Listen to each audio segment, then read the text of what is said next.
ব্যবহার, আমরা সকলে মা বাবার সঙ্গে ভালো ব্যবহার, স্ত্রীদের সঙ্গে ভালো আচরণ ব্যবহার করতে পারি। দুনিয়ার জীবন ধোঁকা, আজ আছেন কাল থাকবেন না। কিছুদিন আগে বুঝলেন আমার চাচা, আমি পারুলিয়া মসজিদে ইমামতি করি, আমার চাচা মুয়াজ্জিন ছিলেন, আজান দিতেন। তো আমার চাচাটা মারা গেছে 1 সপ্তাহ হলো। তো এই দুনিয়ার জীবন কিন্তু চিরস্থায়ী নয়। আমার চাচা রাতের অন্ধকারে অনেক কান্না করত, তাহাজ্জুদের নামাজ পড়ে অনেক কাঁদতো আর বলতো, আল্লাহ নিজের নফসের উপরে জুলুম করেছি। এত কান্না করতো আমার চাচা, এবং রাতের অন্ধকারে এত কাঁদতো এবং মৃত্যুকে এত ভয় পেত। মানে মৃত্যুর জন্য অনেক ট্রিটমেন্ট করেছিল, কিন্তু মৃত্যু থেকে আমার চাচা বাঁচতে পারেনি। তার মানে মৃত্যু থেকে নবীরা বাঁচতে পারেনি, আপনি আমি বাঁচতে পারবো না। কুল্লু নাফসিন যায়কাতুল মাউত, মৃত্যুর স্বাদ গ্রহণ সকলকে করতে হবে।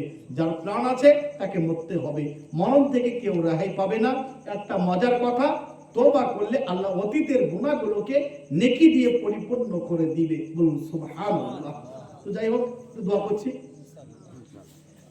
ربنا ظلمنا أنفسنا وإن لم تغفر لنا وترحمنا لنكونن من الخاسرين رب ارحمهما كما ربياني صغيرا رب ارحمهما كما ربياني صغيرا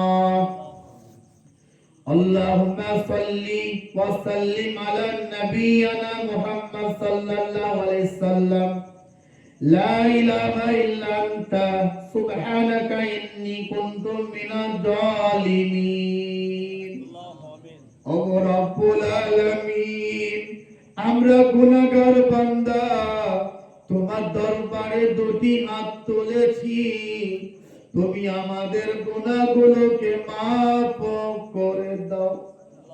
ও রব্বুল আলামিন, এই ভাইরা যারা দিনের মজলিস জালসা করেছে, যে সমস্ত ভাইরা সহযোগিতা করেছে, আল্লাহ তুমি তাদের নেক উদ্দেশ্যকে পূরণ করে দাও। এই গ্রামবাসীকে আল্লাহ তুমি নামাজি বানিয়ে দাও। এই গ্রাম থেকে, এই দিগল গ্রাম থেকে শিরক বিদআতকে চূর্ণ বিচূর্ণ করে দাও। ও রব্বুল আলামিন, তুমি ক্ষমা করতে ভালোবাসো, বান্দা গুনাহ করতে ভালোবাসে। তুমি বলেছো, ও আমার বান্দারা, তোমরা যারা নিজেদের নফসের উপরে জুলুম করেছো, তোমরা আমার রহমত থেকে নৈরাশ হয় না। তুমি বলেছো, বান্দা তোমাদের জানা দরকার, তোমাদের পাপ যদি পাহাড় পরিমাণ হয়, আমার রহমত তার আসমান পর্যন্ত। তোমাদের পাপ যদি আসমান পর্যন্ত হয়, আমার রহমত তার চাইতে বড়। ও আল্লাহ, তুমি আমাদের গুনাহগুলোকে মাফ করে দাও। ও রব্বুল আলামিন, দুনিয়ার আগুন একটু হাতে লাগলে হাত জ্বলে যায়, কিন্তু জাহান্নামের আগুন যেখানে লাগবে, সর্বপ্রথম কলজাটা পুরো ছাইখার হয়ে যাবে। ও আল্লাহ, তুমি আমাদের জন্য জাহান্নামকে হারাম করে দাও। ও রব্বুল আলামিন, যেদিনে তুমি বিচার করবে কিয়ামতের দিনে, যেদিনে মাথার গোড়ায় সূর্য নেমে আসবে, মাথার মগজগুলো যেদিনে ঠকবক করে ফুটতে থাকবে, যেদিনে বাপ বলবে দুনিয়াতে আমার কোনো বেটা ছিল না, বেটা বলবে দুনিয়াতে আমার কোনো বাপ ছিল না, তার মানে কেউ কারো পরিচয় দিতে চাইবে না, শুধু বলবে রব্বি নাফসি নাফসি, আল্লাহ আমাকে বাঁচাও। সেদিন তোমার আরশের নিচে ছায়া দান করো, তোমার বিশ্ব নবীর সুপারিশ আমাদের নসিবে জুটাইও।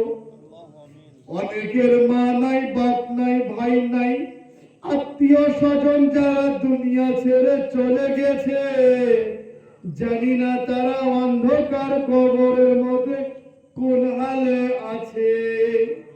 আল্লাহ তুমি তাদের গোনাহ মাফ করে দাও, তাদের কবরগুলোকে তুমি জান্নাতের বাগান বানিয়ে দাও। আমরা তো মানুষ, আমরা ফেরেশতা নয় যে আমাদের দ্বারাই কোনো ভুল হবে না। যদি আমাদের দ্বারাই কোনো ভুল হয়ে যায়, মেহেরবানি করে মাফ করে দাও।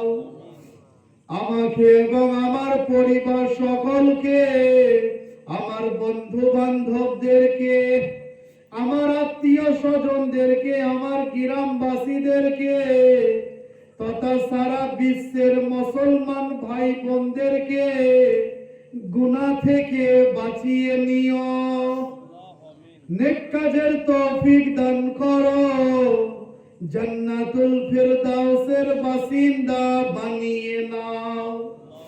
আমিন সুম্মা আমিন। সুবহানা রাব্বিকা রাব্বিল ইজ্জাতি আম্মা ইয়াসিফুন ওয়া সালামুন আলাল মুরসালিন ওয়াল